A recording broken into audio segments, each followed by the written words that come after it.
So I know the Hawks are 4-16 on the season, so I guess it could make some sense that Trae has not gotten a crazy amount of coverage this season, but I feel like he should regardless because he's been playing out of his mind. I mean, Trae Young is currently putting up 28 and 8, and this is with John Collins not being out there and playing a couple rookies with DeAndre Hunter and Cam Reddish, and the real only other offensive option he's had so far has been Jabari Parker, and Jabari has at least given him one guy he can throw the ball to a little bit, but even so, Trae's playmaking has still been pretty damn impressive.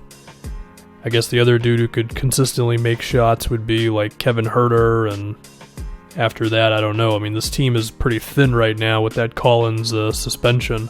But even so, Trae has really been doing something. I mean, if we look at his shooting, I mean, you could say that he's basically continuing what he did the last whatever stretch of the games last season. I mean, 9 threes a game, 39%, and a whole lot of reckless Steph Curry-esque threes with a defender in his face or the moment he's got some daylight. His jumper is just so perfect for that kind of play style. He shoots it on the way up. It's a very fluid release. You can tell he's taken these types of threes a million times in his life, and they're simply going in. I mean, the way he just transitions from off the dribble to into his shot is... I mean, you know, Steph Curry is still the best in the league at that, but is Trae number 2? I mean, we would probably put Harden and Dame over him, but Trae is definitely in that group of guys. Now, that being said, I don't know if he's at the point yet where he destroys defenses by himself. Part of that is because this Hawks team just isn't very good right now. So defenses, I think, the effect of Trae Young moving off the ball or whatever, like, it might create space for another guy, but that other dude isn't going to convert it that often. I mean, this team really needs John Collins back.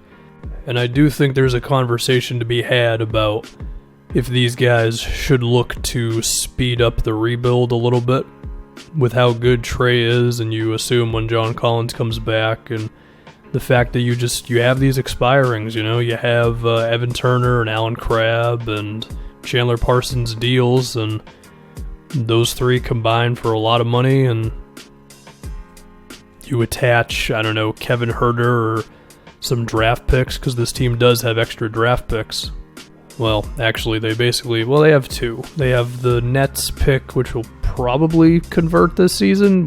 The Nets are making the playoffs, right? And then they have OKC's lottery protected pick in 2022, although interestingly enough, that pick only has 1 year.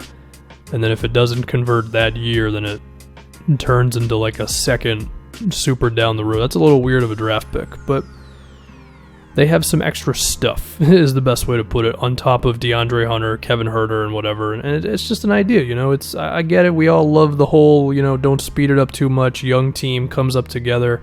But if you have an opportunity to get somebody, and I don't know who that somebody would be, but if you got an opportunity with how good Trae Young is right now, do we really need to play the waiting game? I mean, if you've got Trae Young, John Collins, and one other guy, and then you assume you can keep some of your young dudes, whether it's Huerter or somebody else, then I'd feel pretty good about that.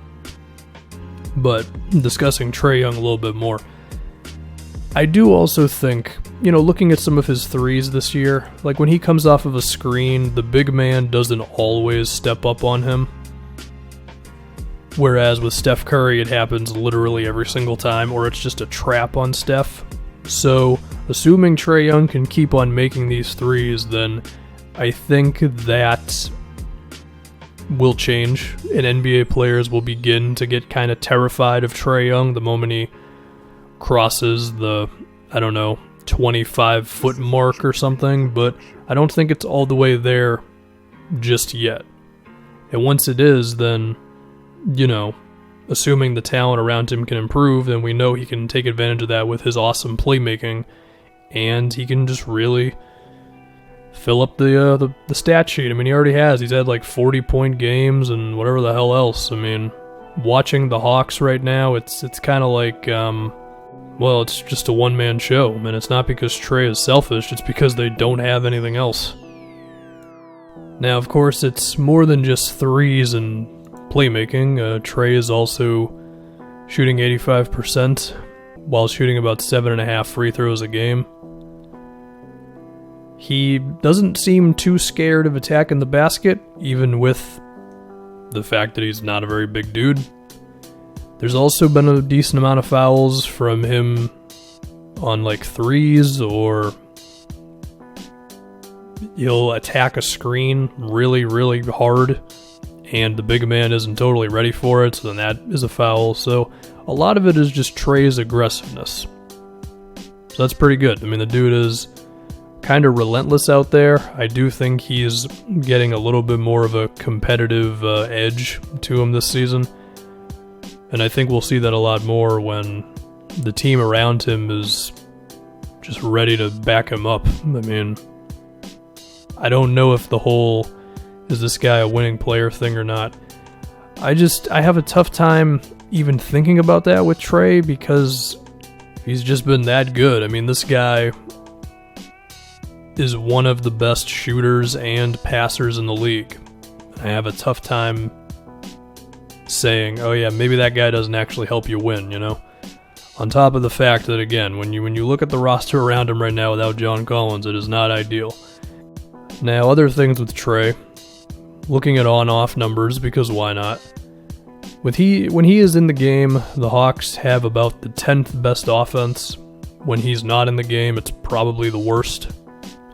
Funny enough, they actually have about the second best defense in the league when Trae Young is not playing, but number one, their offense becomes terrible, and offense matters. I know, crazy. But also, like, how much of that is just weird end of game minutes and whatever the hell else? I'm not putting too much stock into that. Now, at the same time, yeah, there is a conversation about what can you really do with Trae Young defensively. I get it, but his offensive value is so high to where I just think with a team around him that actually makes sense, you'll be a better team when he's in the game. Now, is that still going to pose some challenges? Of course, and maybe these guys want to get a big-time rim protector. I mean, the center rotation is basically Alex Len and Damian Jones, and maybe those two have been awesome and I'm just missing something, but they definitely they need to pair him up with some defensive players. I think the DeAndre Hunter pick was kind of that. Cam Reddish is wait and see, although Cam has been better defensively than he has on offense. So, anyway, Trae Young is really good, and without John Collins, I think this team was basically kind of doomed. I mean, very small sample size, and granted, Collins wasn't even that great in the 5 games he played, but they were 2-3 in those games. And since then, they're, 2-13, so maybe that means something.